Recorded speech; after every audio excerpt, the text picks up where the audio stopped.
We're now joined by number 42, Kyle Larson, driver of the DC Solar Chevrolet for Chip Ganassi Racing. We'll go ahead and open up the floor. Please state your name and affiliation. We'll go to Jacob in the back. Jacob Zielman, Speed Sport Magazine. Kyle, I know it's not a win, but looking back at this weekend as a whole, with Ross leading all the laps he did yesterday, your team leading all the laps that you did tonight, Chip Ganassi Racing's never really been statistically that good here at Darlington. Was it something you found, something that you guys have been working on here?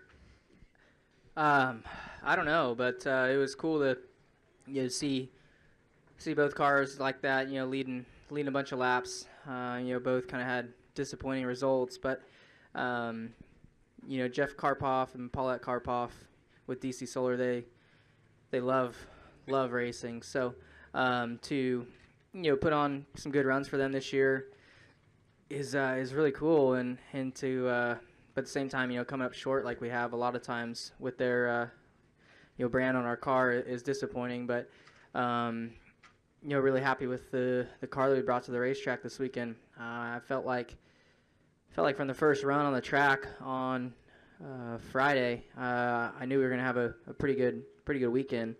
Didn't know it was going to be that good, but happy about it. Just wish we could have got the win. Other questions for Kyle?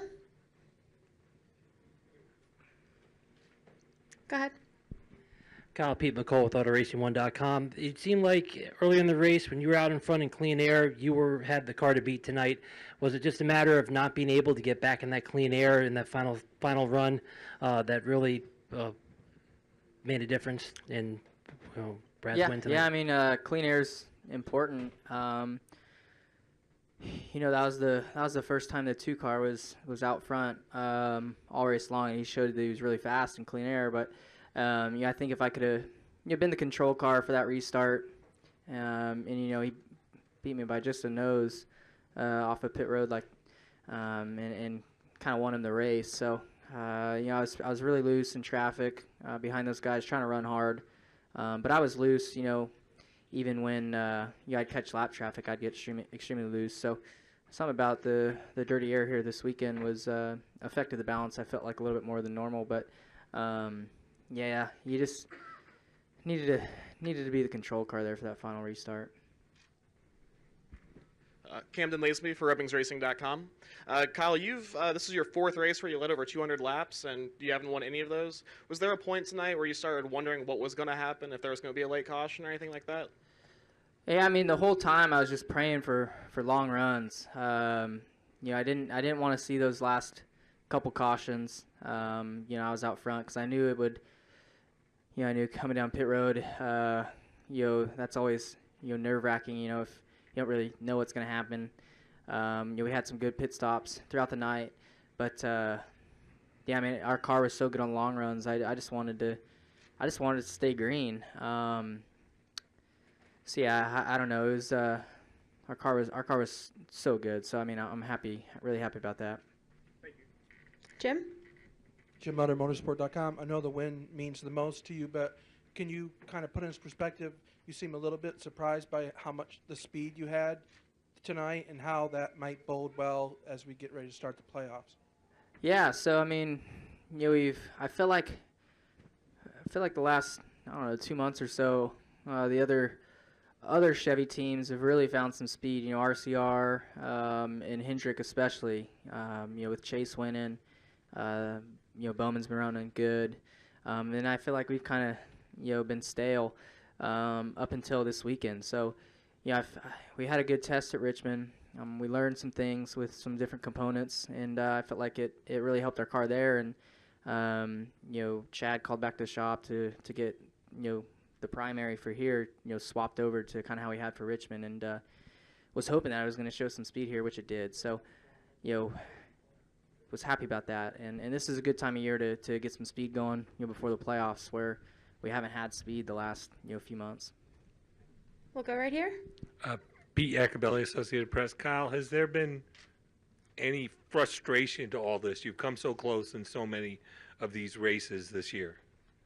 I I mean, this is my 5th Cup season, and I've run second or third a lot. So I get, I guess you get used to the disappointment or whatever you want to call it. I can handle it, I guess, better than most people. But yeah, I mean, I've said it a few times, but obviously would like to have got the win today. But I'm just really proud of our race shop and our team for building a car like we had this weekend. Like I said, it's a good time of year to show some speed. Are there any final questions down here before we go to the press box? All right, press box.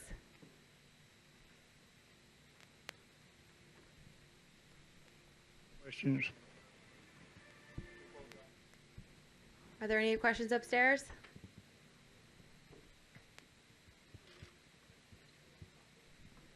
All right, I'll take that as a no. Thank you, Kyle.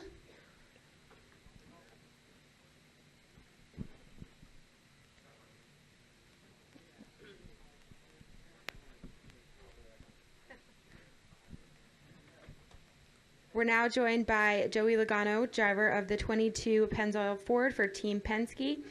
We'll go ahead and open up for questions. If you have a question, please raise your hand and state your name and affiliation. We'll go to Jacob. Jacob Seelman, Speed Sport Magazine. Joey, I know, obviously, first off, for Penske, just to get back to victory lane at Darlington after 33 years is a big deal. It's not your car in victory lane, but is it sweet to be part of this 1-2 finish tonight? Yeah, the 1-2 is nice. I was racing Larson there thinking, man, it'd be cool to get 1-2. It'd be really cool to be 1 instead of 2. But, overall, really cool to see the speed in the Team Penske cars tonight. We're in a top 5 all night long. So I'm proud of that.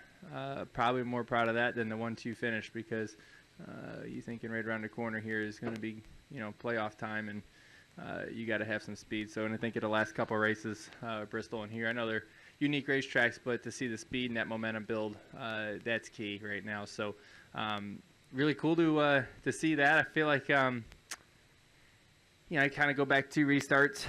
If I had a little better restart and be able to hold off and get the second, our pit stop was probably good enough to take the lead. And if you had the lead and had control on the restart, that bottom lane, you're most likely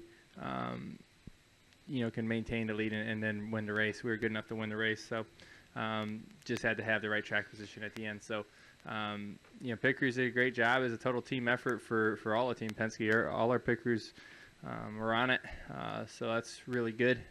And our cars were good as well. So everyone worked the plan and did a good job. Brad had a good run there to the second to last restart, and he took off like a rocket ship.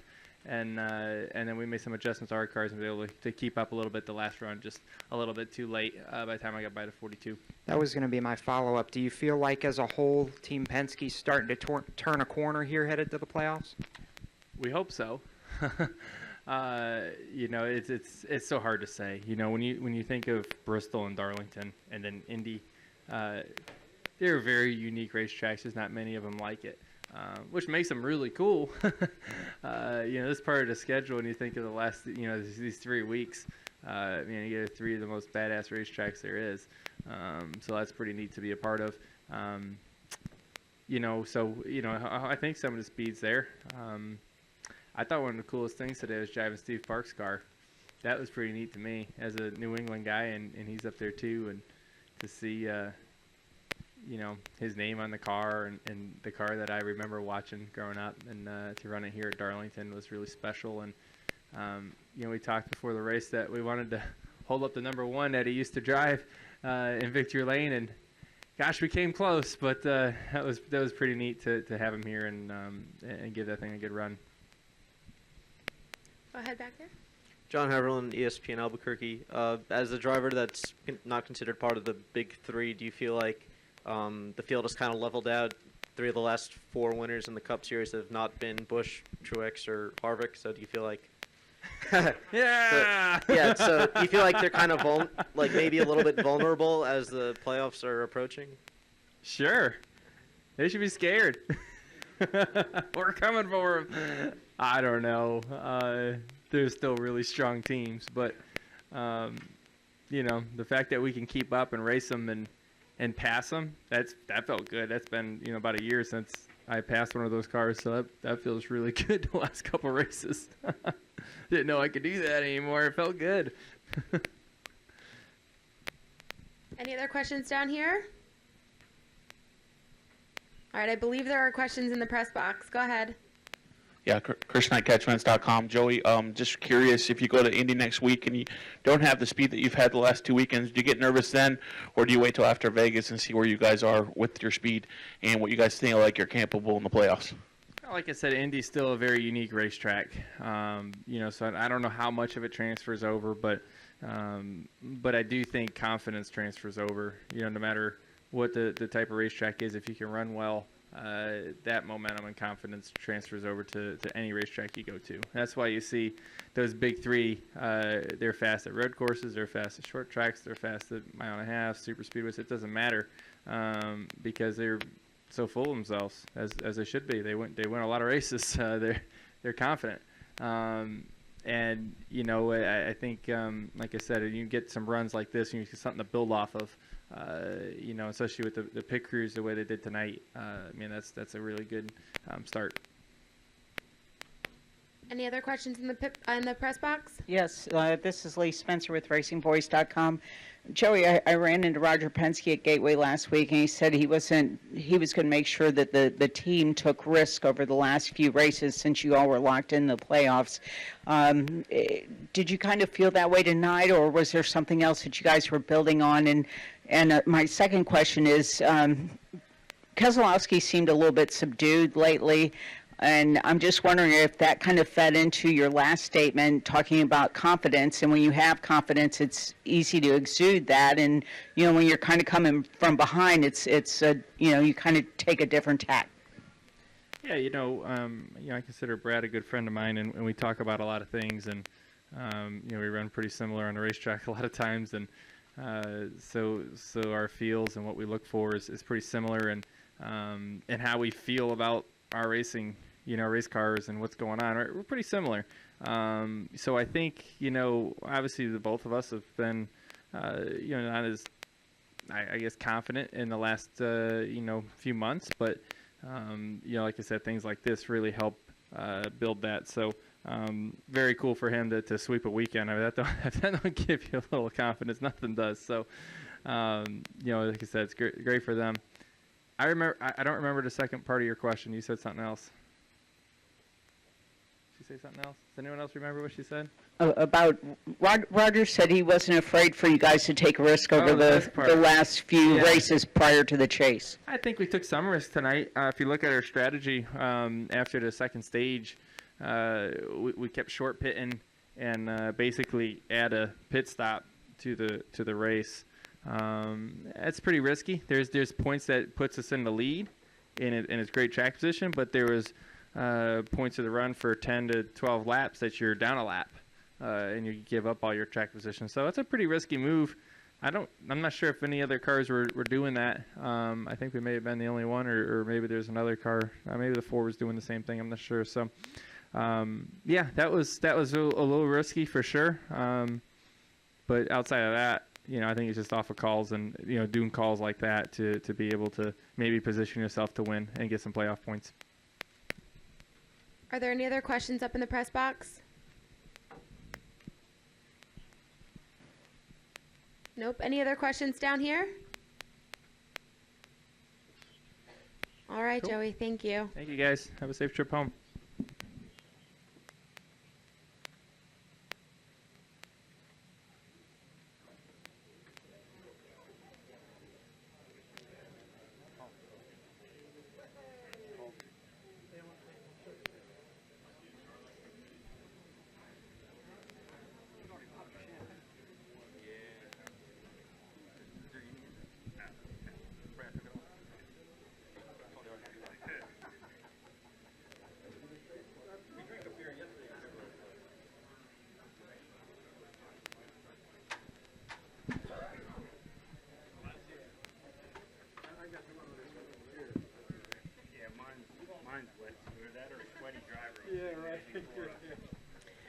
We're now joined by two members of our race-winning team. We have crew chief Paul Wolfe and vice chairman of Team Penske Walter Czarnecki. You'll get it, don't worry. Congratulations, gentlemen. We'll go ahead and open it up for questions. Please raise your hand and state your affiliation. We'll start right here with Brendan and then go over to Bob. Hey, Paul. Brendan Marks from the Charlotte Observer. Congratulations, first off.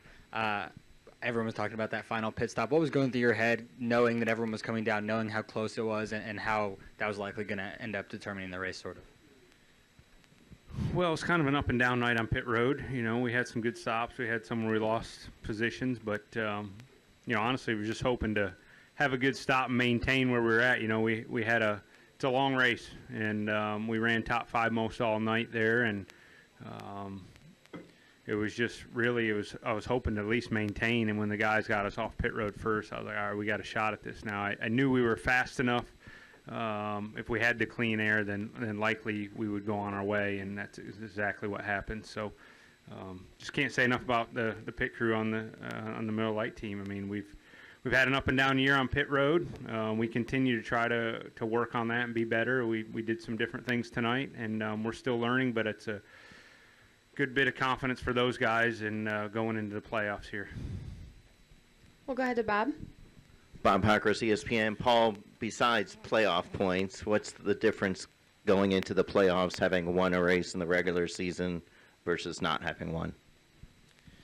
Well, Bob, it's been a tough year. You know, we've won a race by now, and you start to feel that season coming to an end. And yeah, we were kind of locked into the playoffs on points, but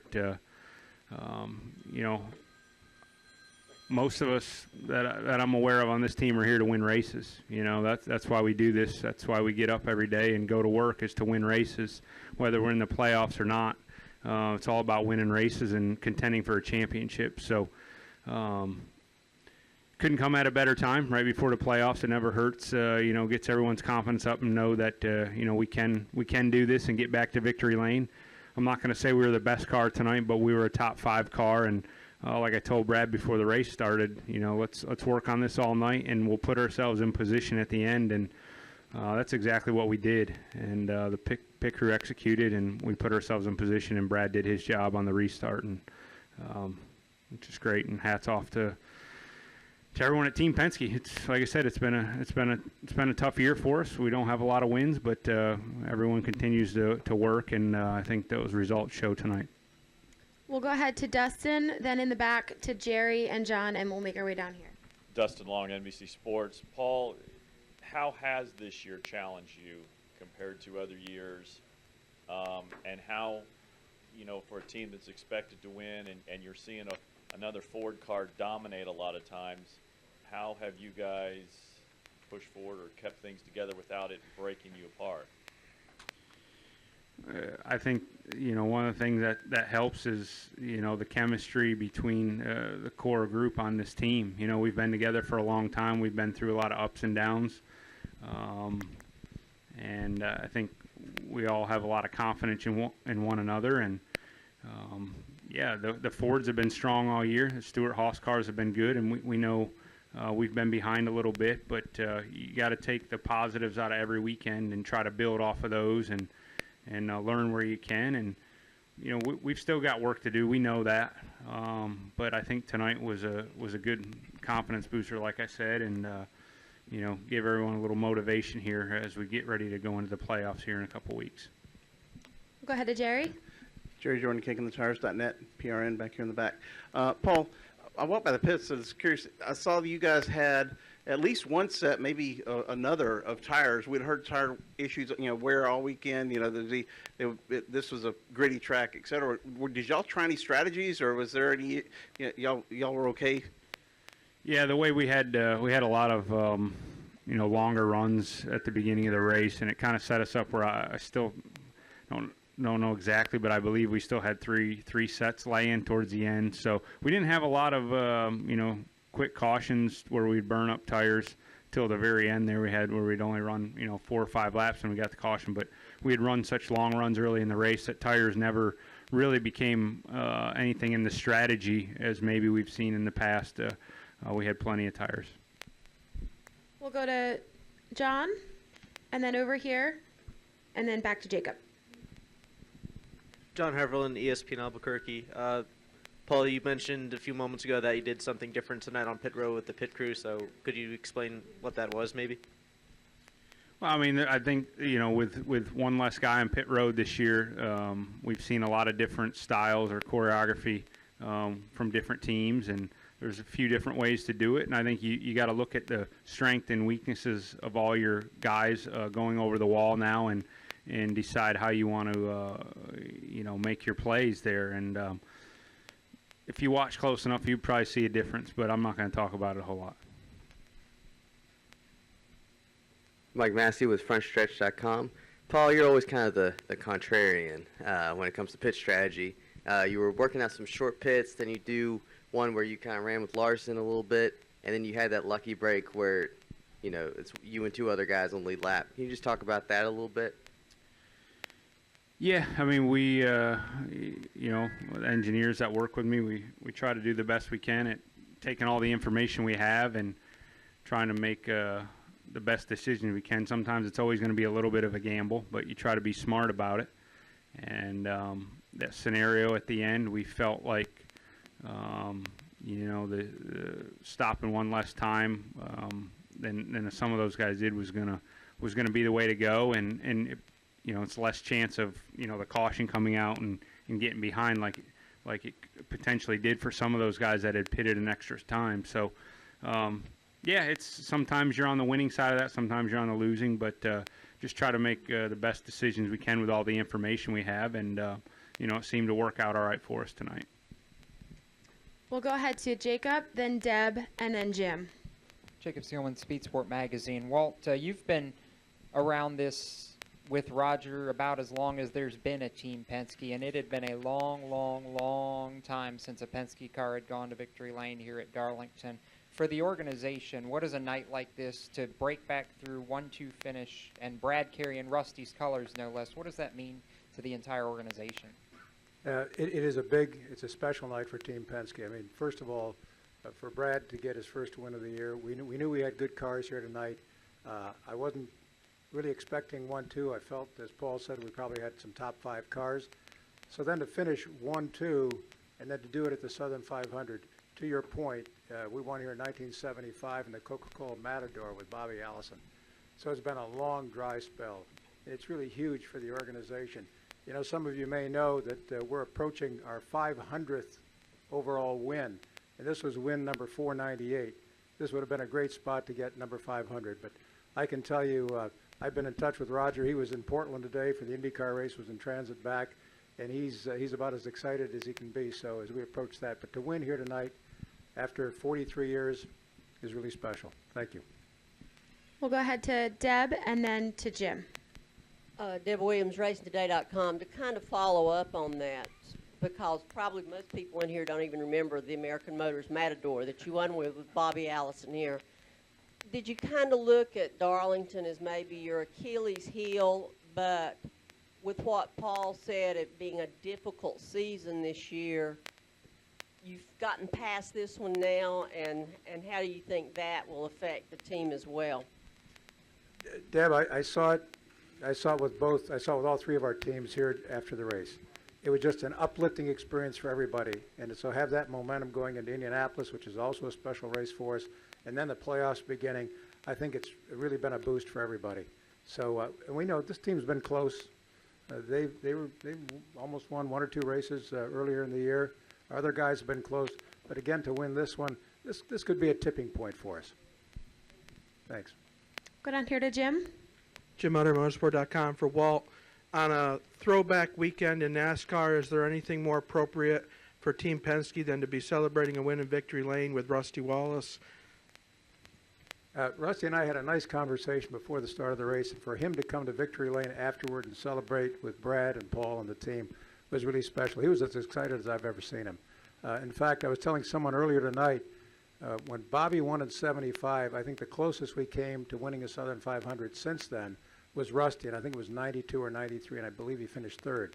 Other than that, we really haven't had much success here. So to have Rusty be here with us tonight, Jim, was that really that just kind of put the cherry on the ice cream sundae. Are there any additional questions? Anything in the press box? All right, gentlemen. Congratulations. Thank you. Thanks.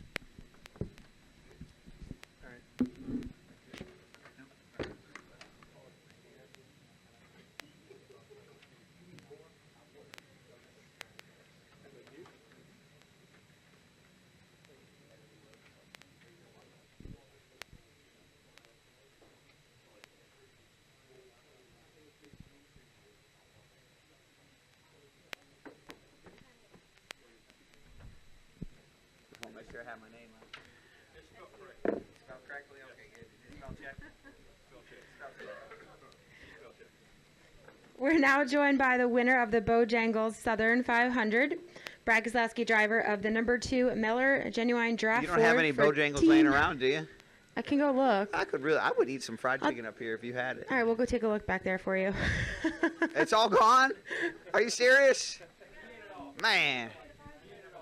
You ate it, the sweet potato pie? You got that left? No, I can't eat that. I like the chicken. Popcorn? They didn't sponsor the race. They're out of here. Go ahead. All right, congratulations, Brad. Thank We'll you. go ahead and open it up for questions. Please raise your hand and state your name and affiliation. We'll start right here. Who we got Right over here? down here. It's all right. Sorry. Trying to get a mic over to him. You got to sponsor the race to get it. You know, I just feel like that's the deal. You know. Chris Murdoch, Race Loyalty Chaser over here. Media. Brad, with not being able to get a win at Darlington and now being able to sweep a weekend and have Rusty Wallace's throwback on the car today, what has this weekend as a whole meant to you? Oof. Man, I'm kind of in the moment right now, and I got out of the car just a little dehydrated, had a couple beers, so I'm not sure I got the best answer for that. But I would say it's pretty damn cool. You know, this is such a special racetrack. It always has been, and I think it always will be. And when we added in all this retro stuff a few years ago, it's like a spark that just reignited this track as just being stupid cool. I mean, to win here and to win wearing Rusty's colors and driving his car, it kind of feel like I'm in a dream from when I was 10 years old, you know. But it's something I'll carry forever. It's probably the biggest win of my career, especially with it being a weekend sweep at one of the toughest tracks on the circuit. And today was no different.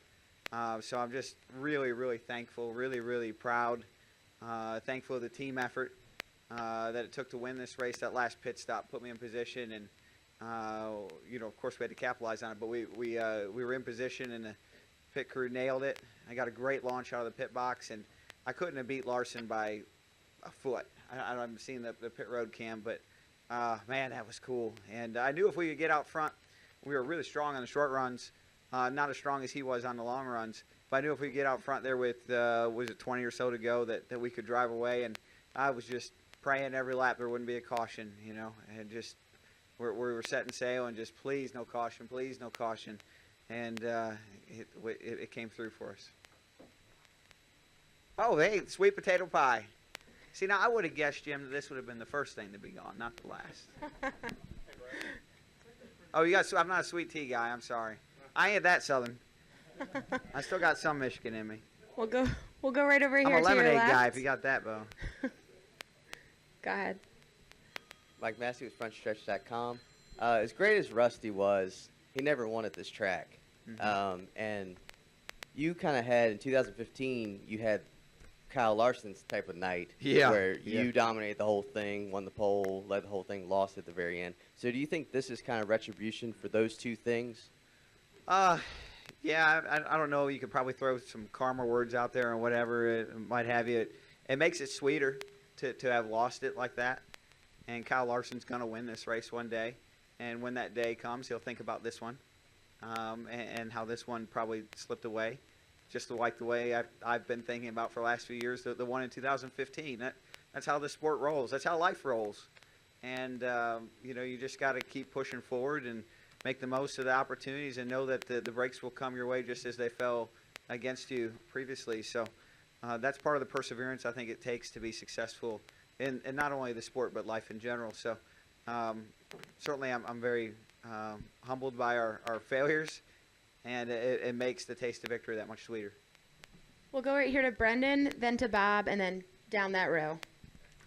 Brad, congratulations again. You already touched on that final restart. What was going through your head and how close it was? What was going through your head while you're sitting there on pit road, those 10, 15 seconds or so, and then also as you're finally coming off and with how close it was? Yeah, I was watching Kyle's crew, and I think our pit stop was just it couldn't have been a hair faster. It was just enough. And I got out of the box, and I just hit the perfect launch. And I probably gained, 4 or 5 foot just by executing the launch out of the box.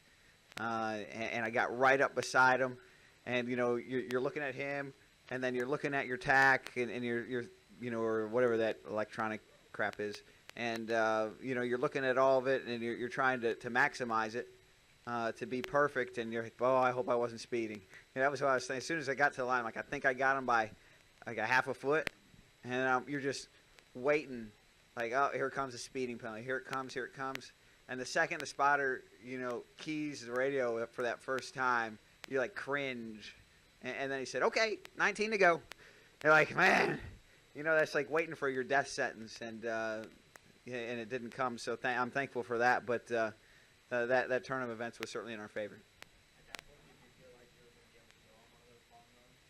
Well, it was, 19 or whatever laps there, and I knew we'd be good for that. We'll go to Bob. Bob Hockers, ESPN. I have 2. First, what's the difference between going into the playoffs having won a race? Not about playoff points, but what's the difference between going into the playoffs having won versus not? Well, if you're going to exclude the most important part, that makes it a little hard. But I would say if we're looking for our number 2 answer, it's just not having to think about in the last 10, 11 races of the year not winning a race this year. I mean, we won the Clash this year, but y'all don't count that. I do. I got the trophy, but you guys don't. So I knew for the last 11 weeks all I was going to get is questions about how we haven't won this year, and now I don't get that question. And that feels really darn good because I didn't want to have to answer that one. So I've been dodging you, Bob, so I wouldn't have to answer it. But to not have to worry about that and to kind of keep our winning streak alive for the last few seasons is certainly very special. And with having swept the weekend, the big thing that's been on my mind, at least from a Team Penske sense, is just getting closer to the Mark Donohue win mark.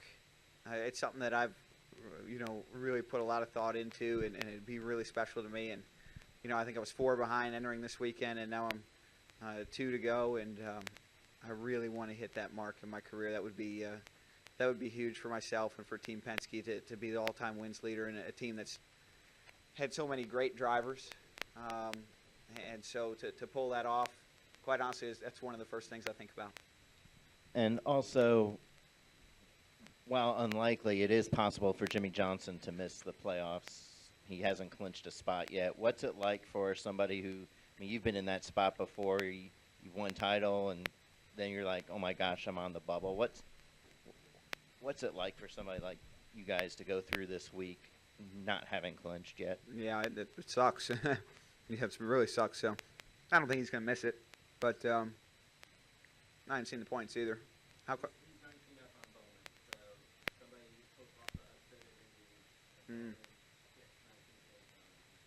Yeah, that'd be one hell of a Cinderella story, wouldn't it? But no, I think he'll be fine. But I'm sure he's frustrated. I would be too. He's got every right to be. And that team has been the type of team that for so many years was completely oblivious to the cycle that a lot of us have hit, where you run good and then you're not good for 6 months, and the one season comes and you're awful, next season comes and you're on top of the world. And that team for such a long time never went through that cycle. And now they're going through that cycle, and I know exactly what it feels like. And I'll be honest, I think they're actually handling it very well, because it can be very frustrating. And we'll continue down that row. Mike Neff from FrontStretch.com. First, how's that sweet potato taste? Is it a little sweeter tonight than really normal? Cold. It's not chicken. Right Yeah, on. Bojangles got some good Um, chicken, man. I'm telling you. Not how I got stuck with the sweet potato pie here, but Looking at your season from the outside, it may look a little different on the Penske garage side of it, but it has seemed like you guys were pretty strong early and then kind of have taken a dip, but have been steadily marching back towards the winning side of things. Do you feel like you're peaking at the right time as you head into the playoffs? yeah, I mean, I'll be honest. I came to this race expecting to run in the 5th to 10th place range. That's been about what we've been on these type of tracks. Something in the combination today clicked. There's a couple of things that the track kind of threw at the field today that I think maybe caught a lot of us off guard. One of the first being that the groove in 3 and 4 never materialized on the top of the racetrack. And our car was set up to run low in 3 and 4. And we were going to be in trouble if the top became usable, and it never did. So 3 and 4 stayed one groove, and that really came to us. I think it caught a lot of other teams off guard based off of what I saw in practice. And then I would add into that the high tire wear characteristics of this track really is an anomaly for the series. And the only other race we have that's really like this in nature is Atlanta. We ran second there, and Kevin kind of dominated. So with those things in mind, this track is not like what we're going to see in the playoffs. There's no tracks like this in the playoffs. And winning is great, but there's not a lot of carryover here. And we still have a lot to work on and improve to be considered a favorite for the playoffs. And I'm hopeful today is the catalyst to get that work done because it shows that when we do hit it, we're capable of executing at the level needed to bring home trophies. We'll continue down that row, and then we'll go to Jacob and Dustin. Christian Coley, the Motorsports News Source. Brad, you picked up the first victory for Team Penske at Darlington in a very long time. What would 43 it mean to years. What would it Somebody told me. mean? 43. Jim's saying yes. What would it mean to the organization to pick up a victory next week in Indianapolis, a track that Team Penske's never won at in the Cup Series? Yeah, well, RP's got a lot of wins there, and I know they mean a lot to him, and he never misses that race. He loves that racetrack. I finished second there last year. Joey Logano finished second a few years prior, and I know it's.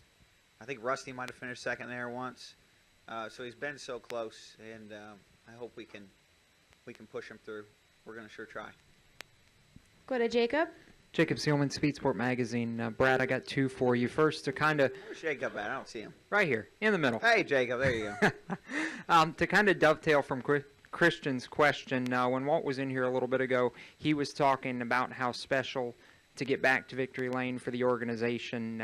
Yes. Winning at Darlington was. I know for you, obviously, it's your first crown jewel, but equal to that, I felt like when you were talking about it on the front stretch, the paint scheme, to have Rusty in victory lane celebrating with you. What was that like tonight? Well, not just Rusty, but I had Rusty's car, and Rusty's a legend in the sport. He's a Hall of Famer. Mm-hmm. So you can't deny what he's done for our sport, and it's great to be able to honor him. And the best way to honor him is to make the car run good and to win the race. And that just, of course, is going to make that car even more immortal than it is already. So that's very special. I don't know what we're going to do with this car, but I hope they leave it together and park it somewhere special. It'd be a really cool gift for Rusty and his family if we could do that. So I'm going to have to, if RP's listening, it's a great idea. But I might have had a beer before saying that.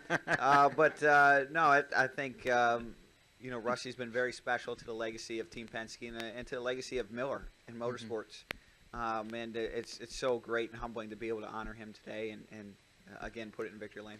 To follow up on the win tonight, yesterday when you won the Xfinity race, you passed Carl Edwards for 4th all-time on that list, and tonight you get your 25th Cup Series victory, first crown jewel win. Are those kind of milestones, are those things that you think about and reflect on as a driver now, or are they things you're going to reflect on more later? It's tough because the stats are great, but I think you have to be really careful about chasing stats because that can really cloud your vision. It can put unnecessary pressure on yourself and your team. So it's you really want to enjoy those moments when they happen, but you find yourself, or at least I do, trying to resist the temptation of doing so. because it can almost ruin the moment, so to speak, and it can also put a lot of pressure when you're close to those moments. So with that in mind, yeah, it means a hell of a lot. It'll mean more to me when it means less to others because I'll have a chance to reflect on it. But right now it is special, and I'm really looking forward to having tomorrow off with Labor Day and hopefully spending some time with my wife and daughter on a boat somewhere and thinking about it and staring off into space because it feels like a dream. We'll go to Thanks, Eric. Justin, then up to the press box, and then to Pete, and to John in the back. Dustin Long, NBC Sports. How has this year challenged you? Well, it's been a heck of a year. It's been really frustrating because, we haven't had the speed we've had over the last few seasons. And then the races where I feel like we've had the speed, I feel like I completely screwed them up. I felt like before today that we had the speed to win Daytona and Talladega, and that's probably about it. And I messed both those races up. I made one bad move in the draft, got cycled back, and then the wreck happened. And then both the Daytonas, I feel like I made the wrong move. One where I just was too nice to someone, and another when I just didn't anticipate somebody else's bad move. So I feel like those were failures on my parts. And so that's really frustrating. And you just never know when you're going to get a winning race car again. And so you hope it's every week. You enter every weekend thinking that. And then you get to the race and it's not there. And you're just, what if I never get another car capable of winning again? Today we had a car capable of winning, and we executed it. We made the most of it. And I'm so thrilled for that because I know those moments are, they're not a guarantee. And what's so difficult about those moments is early in my career, 2010, we didn't have cars anywhere close to being able to win. And then 2011 came, at least the second half of the year, and we did have cars capable of winning, and I started to kind of make a name for myself. And then there's almost a point in time where you take that for granted, having a car and a team capable of winning, and then you start to see that slip away. And you think to myself, or think to yourself, oh my God, this could be it, right? I might not ever, get those opportunities again. So, moments like today are just so refreshing. They recharge your batteries so much because the season is such a death march, especially when things aren't going well. And this is a complete battery recharge for myself and for our team that makes going to the racetrack fun, knowing you've won and you can win.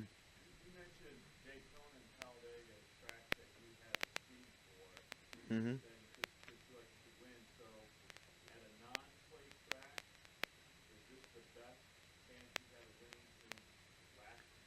Yeah, I'd say so. Yeah, other than those tracks, this is probably the best we've been. We had a good run at Michigan here a few weeks ago, but Harvick was pretty outstanding. I think we ran third at Kentucky, but we were nowhere near Truex. Struggling to remember any other races, but I don't remember being close enough. Thank you. All right, we'll go up to the press box. Are there any questions up there? SpencerRacingVoice.com. I asked Joey, and I'll ask you since you're sitting there, but you've seemed really subdued this season. And, clearly if you're not winning, if you're not somebody that they're talking about, you might not seem as relevant as the big three. But you've kind of been under the radar this season. Does a lot of that have to do with performance? And I have a follow-up. Yeah, I mean, there's no doubt about it, Lee. When you're not fast, life sucks as a race car driver. You're just literally going around beating your head up against the wall, hoping that, like I said, each weekend that it'll show up, that the engineering will show up and the team will show up and that everything will happen and just perfect because you have to, and that you won't screw it up as a driver when they do show up, and those things hadn't clicked until today, and so that can really drain your batteries fast. That's for sure.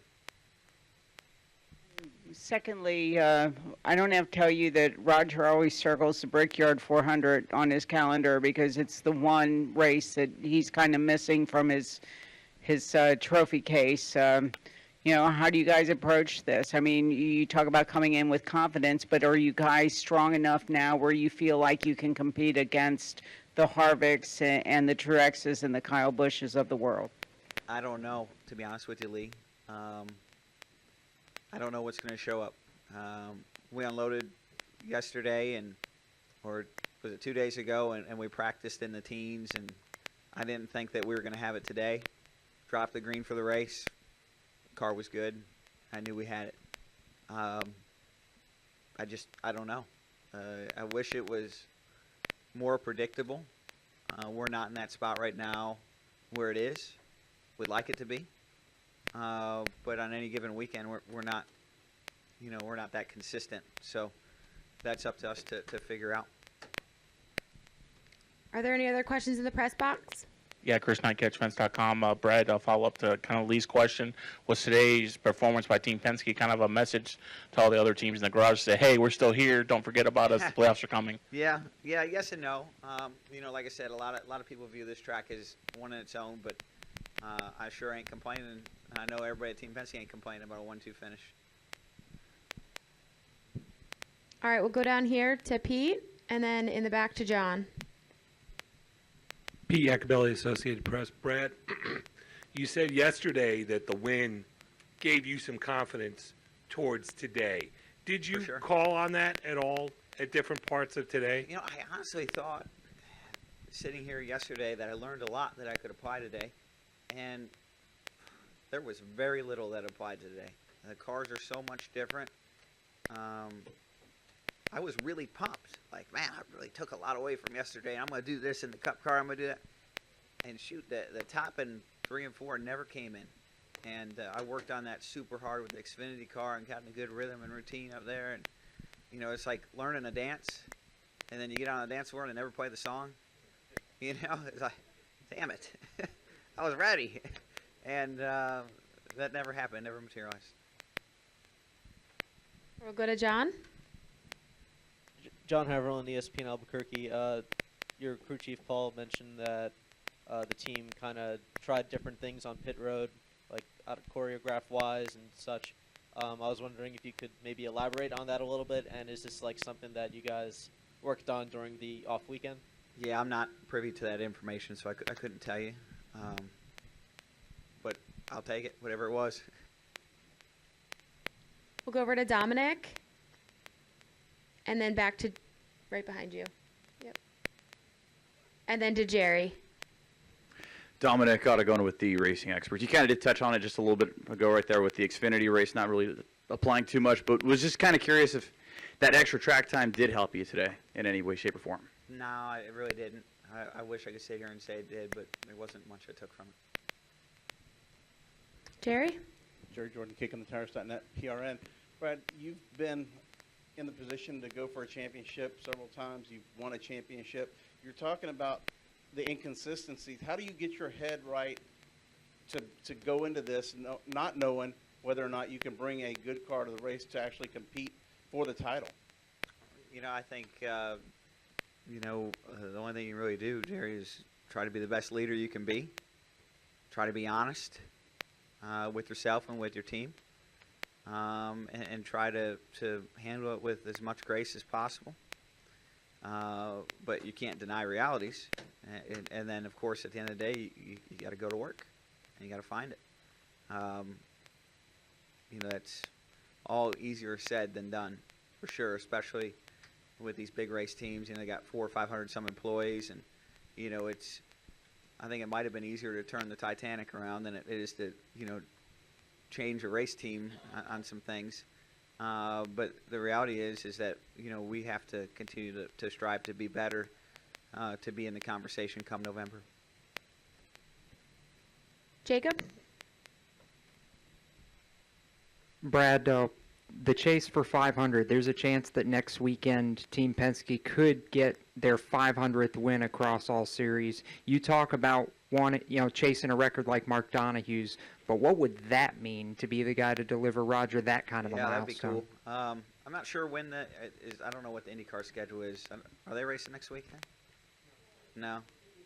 2 weeks, and so Penske is 2 wins behind. So somebody'd have to win either Supercar or what's the other one? Xfinity. Yeah, that'd be cool. I don't know. I haven't really thought that much about it. There's only one IndyCar race left, right? Yeah. So, kind of the opportunities are dwindling down for those guys to be the ones to get it done. But it looks like we'll have the opportunity between the Australian cars and the Cup cars to do it. And hopefully we can be the one. Are there any final questions for Brad? All right. Congratulations. Terrific. Thanks, Thank everybody. you. Hope you enjoyed the chicken. Really wanted a piece, for the record. Congratulations.